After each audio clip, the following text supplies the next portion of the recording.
Hey, what it do? Oh, What's up? You know what's up? Scott Ruick. Scott freaking Ruick and the Lady Beeves. That's what's up. Going dancing. We were just getting ready to go monitor Jason Swigard's call of the final seconds. I'm a little disappointed. We were hoping that we won't need it. No, I mean, it was a 13-point win, but we were kind of hoping that this would come down to the wire so that we could get some. It's over. We could get that. That was from last year's conference tournament. That's right. Conference tournament championship. Same exact game, essentially. That was against Gonzaga. That was against Gonzaga. Yep. Yeah.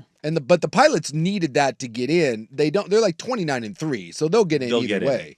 The Lady Beeves, though, Scott Ruick, who lost his entire team, basically. A really good team by all accounts. A really good team. It was going to be like a preseason top 3 or 4 team. Everyone left, and they had a very middling year, and yet the Lady Beeves going dancing. 59-46, the final. It is over, we think? Yes. No, we don't think. We think. We know. It is indeed over. Here's the situation. So it still is weird for me to see the Nutria Rat logo followed by West Coast Conference champion. I haven't processed that it's the West Coast Conference, but the Beeves. I don't know how this will come off, but Guessing not great. Yeah, that preface. anytime that you are going to preface that, it's going to be bad. I don't mean to offend you, but I didn't say that. Yeah, I don't think anybody will be offended. It just is. They're in the West Coast Conference now, and I got to be honest with you, with they and the Cougs in the West Coast Conference, it kind of fits. It kind of works. Oh, I mean, they play Gonzaga every year. They play St. Mary. Like, it's kind of a fun little league. But it's not going to be because the Pac-12 is back. So enjoy your fun little league while it lasts. You know what? I did. You did. I did. You did. San Francisco, the Dons, Oregon State, Washington State, Gonzaga, St. Mary. Yeah. Good little league. Good little league that now, we'll move on to. So who's West Coast Conference adding now? I don't know, because Gonzaga's playing in the Pac-12, at least for basketball. Oh, that's right. The stuff that matters. When is that? Next year? Next year. Really? Yeah. The Pac-12 is back, baby. Yeah. So now So St. Mary's is the only. Why doesn't the Pac-12 add St. Mary's for basketball? Couldn't tell you, and maybe they will. I don't know. What are they doing? That's a good program. Well, maybe it's one of those. Remember, every time you add someone, you got to split the pie an extra way. And I know Gonzaga's only basketball, but that carries a lot of weight. I'm not certain that St. Mary's really moves the needle for you. I mean, the new TV deal is supposed to be somewhere in the $8 to $10 million range, so you got to be careful with splitting the pie more ways. Okay. Well. Welcome to our show. Yeah. Thank you. Yeah. Thank you so much. Seriously, though, congratulations to Oregon State. I feel bad for Washington State. I feel bad for Oregon State. They got left behind. And then, to have Scott Ruick, who's done a great job there at Oregon State, to get that team ripped away from him, and it's not his fault. It's someone's fault. It's just, you were playing in as you said, a cute little league, and you don't have the money, you're gonna get pilfered. And I just think that's a really, really cool story and a testament to how good of a coach he is.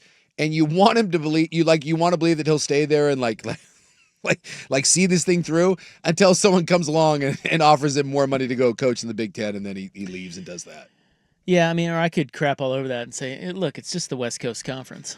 Hey, don't you do that. But the Pilots were good this year. Yeah, they went down. Yeah, the Pilots were great.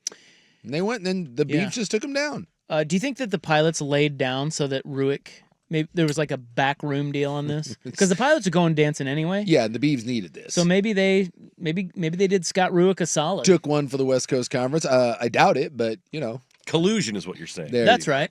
Yeah. I wonder if that has ever happened in the history of sport. A team laid down for another team? Yeah, but I'm sure it's you happened. will see it in soccer quite a bit if there's a like a group stage game and a tie benefits both, like a tie puts both teams through. Oh. They'll just play an awful game against each other where they kind of kick the ball back and forth because as long as one of them doesn't lose, they both advance. That happens a lot. I was thinking more along the lines of someone just doing someone else a solid. Like, we don't need this game. We'll rest our players. The head coach is friends with the other head coach, or I don't know, whatever. They had some backroom Rick Pitino meetings, and someone's just like, you know what, we're sitting this one out. Because you can get it, I guess, in the NFL. It's like you rest guys, but that's not doing anyone a solid. It's at the end of the year, like, hey, this doesn't mean anything to us. We're sitting our guys. It's the big debate of how much do you rest your starters and stuff. Yeah. Meanwhile, someone, needs that game. Like, they need you to beat the team to get in. I mean, last year Seattle had this, right? When it comes down to a tiebreaker or whatever. But I don't think that's ever done for the benefit of the other team. No one looks at that and says, hey, I like this guy and this other dude's a douche, so I'm gonna lose a game. Maybe it's happened, maybe it hasn't. We'll never know. Yeah, I would have. Well, someone said the Black Sox scandal. That was just about money, though. Yeah. Again, I'm not talking about. That's a different animal. That's a different animal. I know that's happened, and I bet you still going on. Oh, absolutely. If you peeled back that and you got the God power to see whatever, I'll bet you that there is so many little, and I don't think that happens necessarily in the World Series in the biggest moments, but I guarantee that thing happens all the time, where someone shaves points, someone shaves a stat line. Terry Rozier just last week. Absolutely. You watch that thing. It's hard to believe that was just an innocent bad game. And dude, there's people to this day that will hand to God believe that the Chris Webber thing was. That he was either in some debt or up against it or taking on the take or whatever. Yeah. Yes. That was a real thing. And to this day, Chris Webber has never spoken about it, will not talk about it. And that only fuels it, because if you're in deep to the sort of people that can get you to do that on the biggest stage, they can get you to shut up. Yeah, you listen when they say, don't talk. Well, we had Paul Horning and who was the Detroit Lions line? There was a Detroit Lions defensive lineman. They got suspended for a year for having mob ties with gambling. The Jordan stuff. Was there anything there? I don't think that they killed his dad, but when a lot of people thought that for a long time. Absolutely, but it wouldn't shock me if Jordan owed the wrong people a bunch of money. Barkley talks about that he owed millions that he lost, mostly through casinos, but it's just.